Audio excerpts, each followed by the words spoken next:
This scenario highlights several layers of racial bias and microaggressions that Asian individuals may encounter in spaces where they are meant to receive care and respect. Here's a breakdown. 1. Assumption of limited language skills. The receptionist assumed that the individual didn't understand English, purely based on their racial appearance. This taps into a long-standing stereotype in the United States that Asians are foreign or perpetual outsiders who cannot fully assimilate or speak English fluently. This stereotype, known as the perpetual foreigner myth, is often applied to Asian Americans, regardless of how many generations their family has been in the country or their own fluency in English. 2. Racial microaggression. Microaggressions are subtle, often unintentional, expressions of bias that can be harmful.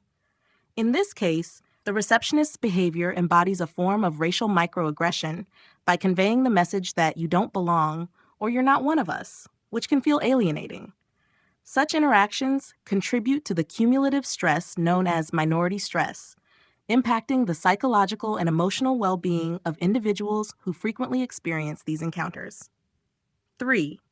Cultural stereotyping. By speaking slowly, the receptionist displayed a form of cultural stereotyping, assuming that anyone who looks Asian might struggle with English. This links to broader stereotypes around Asian identities, often stripping individuals of their individuality and overlooking the diversity within Asian communities, which include people of various backgrounds, accents, and language proficiencies. It denies the complexity and multidimensional nature of Asian identities. 4. Systemic implications in healthcare. This experience also raises questions about how racial bias can influence interactions in healthcare settings. Such assumptions can lead to unequal treatment, miscommunication, or patronizing behavior, all of which may impact the quality of care and trust that patients of color feel towards healthcare providers. Research indicates that people of color, including Asian Americans, often face subtle discrimination in healthcare, which can discourage them from seeking help or fully engaging with medical professionals. 20 Source.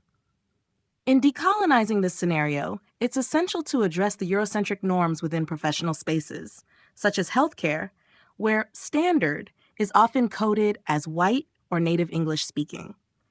A decolonial approach would advocate for training that recognizes the historical and systemic biases shaping these spaces and emphasizes cultural humility.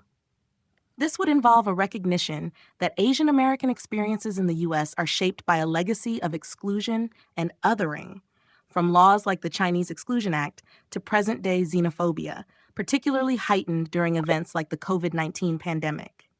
This scenario reflects covert racism, a subtle, indirect form of discrimination that can nonetheless have deep effects. Covert racism is particularly damaging because it is often minimized or overlooked by those who enact it, creating a cycle where such biases remain unaddressed.